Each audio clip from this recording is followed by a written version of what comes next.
Hello everyone, আজকের ব্লগটা কিন্তু একটু অন্যরকম হতে চলেছে। আজকে হচ্ছে গঙ্গা পুজো, তাই ভাবলাম চলো একটা ছোট্ট করে মিনি ব্লগই করা যাক। তো চলো পুরো ব্লগটা দেখতে থাকো, আশা করি ভালো লাগবে। এখানে রিং লাইট আনতে এসেছি, আমার স্ট্যান্ডটা আমি রাখতে পারবো না।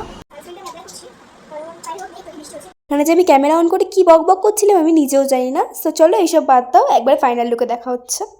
এই হলো আজকে আমার ফাইনাল লুক। আমি কিন্তু বেরিয়েও পড়েছি কারণ অনেকটা লেট হয়ে গিয়েছিল। এই হলো আজকে আমাদের দুজনের ফাইনাল লুক। তারপরে আমরা বেশি দেরি না করে মণ্ডপেও চলে আসি। আজকে আমার পুজোটা দেওয়ার খুবই ইচ্ছে ছিল, বাট হয়নি। হুট করে আমাকে কৃষ্ণদা ফোন করে বলে যে আজকে শাড়ির প্রমোশনের শ্যুটগুলো পুরো কমপ্লিট করবে, আর তখন পুজোটাও স্টার্টও হয়নি। পরে আমি শুনলাম যে পুজো শেষ হতে হতে নাকি 5টা বেজে গিয়েছিল। অ্যান্ড তারপরে আমরা আমাদের লোকেশনও চলে যাই, অ্যান্ড আমাদের শ্যুটও স্টার্ট হয়ে যায়। তারপরে আমি শ্যুট কমপ্লিট করে এসে রেডি হয়ে যাই। এখন সবাই মিলে যাব আমরা মেলায়। তারপর আমরা মেলাতেও চলে আসি। তারপর মেলায় কিছুক্ষণ ঘুরে আমরা চলে আসি বাড়িতে। তো আজকের ব্লগটা এইটুকুই রইল। ভালো লাগলে like, comment, share and follow করে দেবে। দেখা হচ্ছে নেক্সট ব্লগে। বাই।